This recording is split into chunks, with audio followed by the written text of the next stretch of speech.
विरशेत ग्रामपंचायतपैकी चापापाडा या ठिकाणी आपण पोहोचलो आहोत आणि या ठिकाणी आपण जर बघितलं तर जिल्हा परिषद शाळा आहे, मंदिर आहे आणि आपल्या पाठीमागं एक सभा मंडप दिसत आहे। या साईडला जर आपण बघितलं तर काही महिला भगिनी या ठिकाणी दिसत आहेत, त्यांच्याशी देखील आपण संपर्क करणार आहोत आणि एकंदरीत शासनाच्या ज्या योजना आहेत त्या त्यांच्यापर्यंत पोहोचतात का, शासन त्यांच्या दारी पोहोचतं का ते जाणून घेण्याचा प्रयत्न करणार आहोत। इथं हातपंप आहे आणि त्या ठिकाणी महिला आलेल्या आहेत। काय नाव तुमचं, काय नाव ते? गोदी नामदेव गांगुर्डे। इथलेच राहणार आहे? नाही, दुसरं? इथलीच चापा काय शेती करतात तुम्ही? हा, शेती करतात? शेती। त्या शासनीय योजना म्हणजे लाडकी बहीण योजना ते पोहोचले का तुम्ही? हो, कशा भेटणार त्या? हा, ये भाग आमदार नितीन पवार होतात, त्या येतात का कधी गावात? येतात येतात येतात। हा, इथं काही म्हणजे लग्न कार्य असेल, अडी अडचणी असतील गावामध्ये येतात का? हा, येतात ना। येतात। हा, मग आता पुन्हा तेच उभे आहे मावशी नितीन निवडणुकीला? हा, नितीन भाऊ उभे आहेत, परत जेपी गावित आहे, हा, असे अजून उमेदवार आहेत। हा। काय वाटतं कोण आमदार म्हणून वाटतं तुला? कोण होईल आमदार? नितीन भाऊ व्हायला पाहिजे। नितीन भाऊ मग पुन्हा ते काय? मग डान्सची बाई असत केवढे। हा. नितीन भाऊ हा, मग काय काम करत असतात. मग काय मग चपाची जाय रड करते मग काय दार जागा जाते लक्ष द्यायला पाहिजे ना आम्हाला। हा. हा, मग येतात ना ते हा, येतात ना। गावामध्ये येतात। तुमचं काय नाव आहे? निर्मला धनराज कुवर। लाडक्या बहिणी योजना तुमच्यापर्यंत पोहोचली का? नाही पोहोचली आम्हाला जवळ। तुम्ही फॉर्म भरला? हा, भरला ना। मग काय अडचण असेल केवायसी वगैरे? केवायसी पण भरून दिली। केवायसी पण भरली हा. पण अजून मिळाले नाही. नाही मिळाली। मग अजून आता नितीन पवारांच्या पाठीमागे उभे राहाल का तुम्ही? उभे राहाल? हा, उभे राहणार। आणि हे सरकार चांगलं आहे का? मग चांगलं आहे ना। आता त्यांच्या बापाने करून आणला आज दर, हा, मग आता त्यांनी पण करायला पाहिजे। त्यांनी पण करायला पाहिजे। मग आता 5 वर्ष केलं का त्यांनी दुसरं काही काम? हा, करू राहिलं ते थोडं इकडे करू राहिलं। मावशी या भागात पहिले धरणं नव्हते, आता धरणं झाले। हा, कोणतं धरण झाले?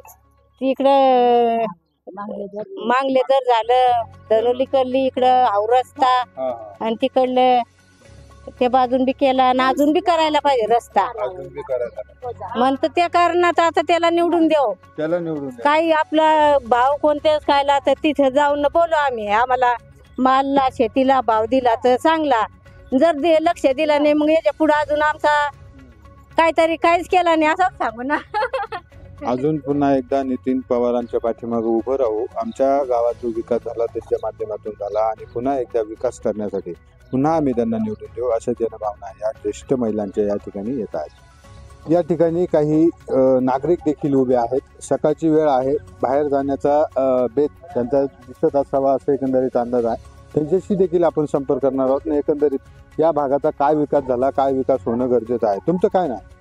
कांतीलाल गवळी, कुठले राहणार आहे? चापापाडा, चापापाडे। काय करता आपण? शेती काम। शेती। काय वाटतं 20 तारखेला मतदान आहे, कळवण सुरगाण्यामध्ये जेपी गावित आहेत, नितीन पवार आहेत, हा काय वाटतं तुमचा विकास कोण करू शकेल? हा, आता ते आपल्या गावातले ठरवते तेच होईल। आपण आता 5 वर्ष आमदारकी होती नितीन पवारांकडे, त्यापैकी 2 वर्ष कोरोनाचे गेले, हा खऱ्या अर्थानं 3 वर्ष त्यांना काम करायला मिळालं। हा, त्या 3 वर्षामध्ये असं या भागामध्ये काय केलं? केले मग त्यांनी हे काही रस्ते, काही सभा मंडप, काही असं केले कामं केलेली। हा। पुन्हा एकदा तेच आमदार व्हायला पाहिजे का बदल व्हायला पाहिजे, काय वाटतं तुम्हाला? आमदार व्हायला पाहिजे। आमदार व्हायला पाहिजे। तुमचं काय? आम्हाला तोच म्हणणार, आमदार तोच पाहिजे आम्हाला, तोच पाहिजे, तोच पाहिजे। दुसरा नको? नितीन भाऊ पवार, दुसरा नको? नाही दुसरा नको, आम्हाला जवळचा माणूस तोच आहे। जवळचं हा. माणूस पण तो ये का तुमच्या गाव? मग येत, हा येत, बलवते? हा येत। अजून काय काय शाळा वगैरे होत्या की इकडे? शाळा, अंगणवाड्या? मग आहे का अंगणवाडी? हे जे रस्ते त्यांच्या माध्यमातून झाले ग्रामपंचायत, हा, म्हणजे त्यांचा निधी हा आहे. हा, त्यांच्या निधी। तुमचं काय नाव? तेच आहे तुमचं जे बोललो नाव? तेच। नाही नाही, तुमचं नाव ना? आनंदा गांगुर्डे। आनंद गाव। हा. काय करता? आपण हा शेतीच। तुमचं काय नाव साहेब? काशीनाथ भोये। काय वाटतं कळवण सुरगाण्याचा आमदार यावेळेस कोण होणं अपेक्षित आहे आणि कोण विकास करू शकतो? काय आपला नितीन भाऊ जो आहे, काय शेजारी माणूस आहे तो आपला, अडचण काम करणार, दवाखाना, आपलं शेजारी बा कोणता बी अडचण भागवणारा हा चांगला माणूस आहे. या भागामध्ये पहिला जुना काळ असेल तर धरणं नव्हते, हा त्यावेळेस या भागाची परिस्थिती कशी होती? हा चांगली पवार साहेब चांगली परिस्थिती केली. नाही, पहिले हा, कशी होती? पहिले एकदम काय खूप बिकट. हा एटी पवारांच्या माध्यमातून हा चांगली झालेली आहे. चांगली हा. झाली. आता एटी पवार साहेबांनी जे धरणं बांधले त्यांच्याच पावलावर पाऊल ठेवून नितीन पवार हा. करताय का? हा काम करताय चांगलं काम. वाटतं हा चांगलं काम करतो. मग आता पुन्हा एकदा ते हा तेच निवडून यायला पाहिजे तेच असं. निवडून. हा तुमचं काय? गुलाब पांढरंकर. काय वाटतं नितीन पवारांना कशा पद्धतीने आपण साथ द्याल? नाही, त्यांनी कामं चांगलं केलेलं आहे. त्यांनी धरणं वगैरे केलेलं आहे, छोटे छोटे बंधारे घेतलेले आहेत. तर नितीन भाऊंनी सुविधा बी कोणाला घरा मंजूर करून दिलेल्या आहेत. तर चांगलं काम केलेलं आहे त्यांनी. चांगलं काम. हा मग पुन्हा तेच पाहिजे. हा तेच पाहिजे, नितीन भाऊच पाहिजे. पुन्हा एकदा नितीन पवार पाहिजे अशा अपेक्षा येत आहेत. तुमचं काय नाव? पुंडलिक पावजी आडस तुम्ही इथलेच का? हा इथले. काय वाटतं 20 तारखेला मतदान होणार आहे, कळवण सुरगाण्याचा आमदार कोण होणं तुम्हाला आवडेल? नितीन भाऊच पाहिजे आम्हाला. नितीन भाऊच हो पाहिजे. त्यांच्या माध्यमातून अजून काय काय काम गावात करणं गरजेचं काय वाटतं आपल्याला? काम म्हणजे खूप केले. आता रोडाचं काम बी मजूर आहे आमचं हे. दोन्ही गट्टू झाले पंचायत कडून असे म्हणजे पुढे बी काम व्हायला पाहिजे. पाण्याची बस सोय आहे का? हा पाण्याची सोय आहे आमची. शिक्षणाची पण आहे. शिक्षणाची म्हणजे शाळा आमची बंद आहे बा हा. एवढा. पण अंगणवाडी वगैरे हा अंगणवाडी आहे. हा मुलं नाही त्यामुळं बंद आहे ती. तुमचं काय? तुमचं काय? दादाजी रामगवळे. दादाजी रामगवळे. बाबा तुम्ही एटी पवारांचा काळ बघितला असेल. बघितलं ना. हा, त्यांच्या माध्यमातून जे धरणं झाले, जी पाण्याची सोय या ठिकाणी झाली, त्यांच्याच पावलावर पाऊल ठेवून नितीन पवार काम करताय का? वाटतं का तुम्हाला? हा करतो ना. करता. हा 20 तारखेला कोणाला मतदान करा? ते आता नितीन भाऊलाच करणार ना आम्ही. नितीन भाऊलाच करणार. 23 तारखेला तेच आमदार होणार वाटतं का पक्क? पण ते आता पुढलं काय सांगता येईल, पण ते वाटत शबा असं थोडा. तुमचं आहे, हा. तुमचं मत आहे. हा. आमचं मत आहे आणि आमच्या भागातला माणूस आहे. एटी पवार दादासाहेबांनी जे पाण्याचं जाळं या ठिकाणी उभं केलं, ज्या धरणाचं जाळं उभं केलं, त्यांच्याच पावलावर पाऊल ठेवून नितीन पवार या ठिकाणी काम करत आहे. म्हणून आम्ही खंबीरपणानं त्यांच्या पाठीमागे उभे आहोत आणि 20 तारखेला त्यांना आम्ही मतदान करून 23 तारखेला आम्ही आमदार बनवून त्यांना निवडून आणू, असे या चापापाड्यातील नागरिकांची जनभावना या ठिकाणी येते आहे. या ठिकाणी आपण फिरत असताना एक शेततळ आपल्याला दिसत आहे आणि अशा शेतकऱ्यांसाठी शासनाच्या योजना मिळतात का, एक कशाच्या माध्यमातून हा निधी शेतकऱ्यांना उपलब्ध झाला असेल, तेच जाणून घेण्यासाठी आपण जाता जाता या ठिकाणी थांबलो आहोत आणि ते शेतकरी देखील आपल्यासोबत आहेत. त्यांच्याशी आपण संपर्क करूया. काय नाव काका तुमचं? रामदास काशीराम गावित. कुठले राहणार आहे? हे सापापाडा. चापापाड्याचे. हे शेततळ तुम्ही शासनाच्या माध्यमातून? हो शासनाच्या माध्यमातून. शासनाच्या माध्यमातून. किती दिवस झाले? झाले तरी 5-7 वर्ष झाले. मग त्याच्यावर किती एकर शेती तुम्ही? शेती आहे 5-7 एकर शेती भिजते. भिजते आरामात भिजते. आरामात. कारण हे रातपाळीला गारठाना खाताना रातपाळीला आम्ही याच्यात मोटर चालू करून आणि हे दिसवाय बिगर लाईटीचं पाणी वापरतं कांद्यासाठी. जे टाइमला लाईट असते त्या टाइमला आमचे शासन शेतकऱ्यांसाठी या योजना राबवतं, त्या पूर्णपणे तुमच्यापर्यंत पोहोचतात का? हो पोहोचतात. आता हे शासनने दिलं आपल्याला. चांगलं आहे. मग काय वाटतं यावेळेस हे सरकार पाहिजे का वेगळं पाहिजे? हो आपलं सरकार आहे. आपला हे जे चालू आहे ते आपल्याला पाहिजे. या भागातले नितीन पवार आमदार होते, ते पुन्हा एकदा मतदानासाठी उभे आहेत, निवडणुकीला उभे आहेत. दुसरे जे.पी. गावित आहेत, नितीन पवार आहेत. काय वाटतं या भागातला कळवण सुरगाण्याचा आमदार यावेळेस कोण होईल? आपल्या तालुक्याचा माणूस आहे. आम्हाला वाटतं ते बी काही बाहेर देशातला माणूस नाही, पण आपला जवळच आहे तो जे काही का होईना, पण यायला पाहिजे. काम आपण करले पाहिजे गरिबासाठी. तर माणसं वळण काय सांगतं, माणूस वळतं. का वळतं? वळणमुळेच वळतं.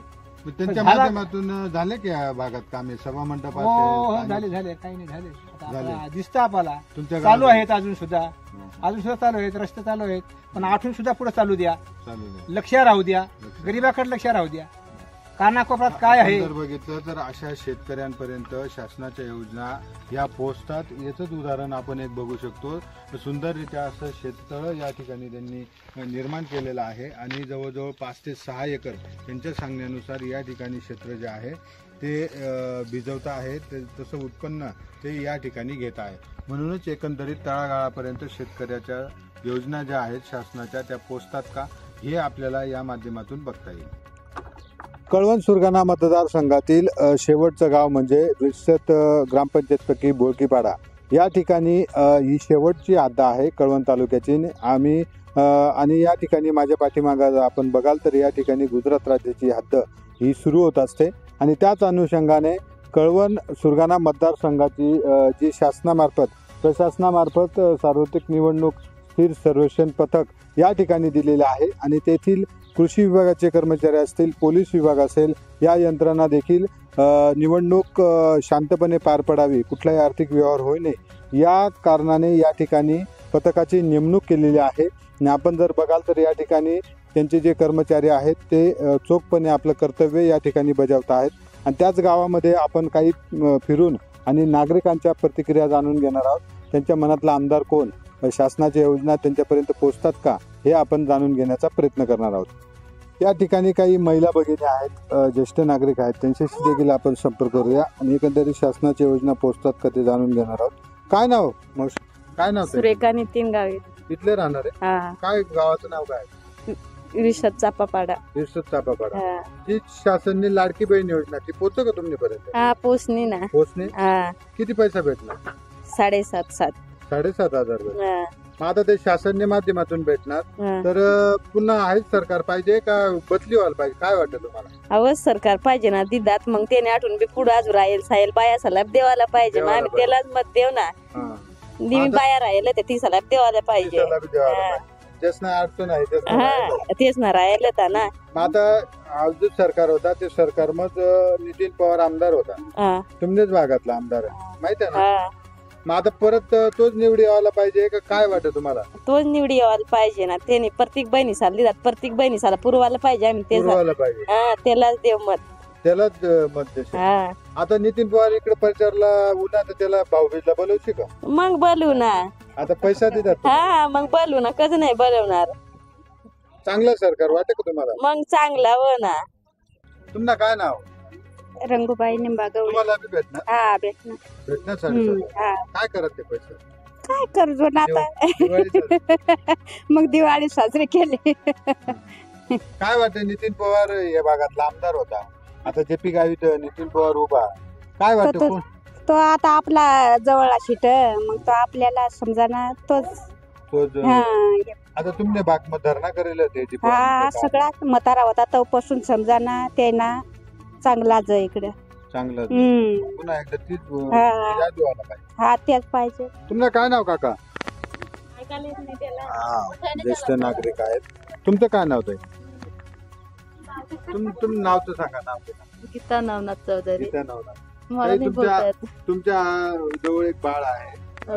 आता ज्या शासनाच्या आरोग्याच्या योजना आहेत त्या या ग्रामीण भागातून पोहोचतात ना? डॉक्टर वगैरे येतात का? येतात.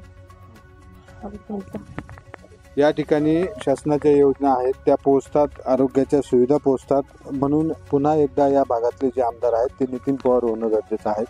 म्हणून या ठिकाणी दादासाहेबांचं जे योगदान असेल, आपण या गावाच्या पाठीमागं मांगलीधर धरण हे भव्य साकारलेलं आहे आणि त्याच धरणावर जाऊन तिथली एकंदरीत परिस्थिती काय आहे ते बघण्याचा प्रयत्न करणार.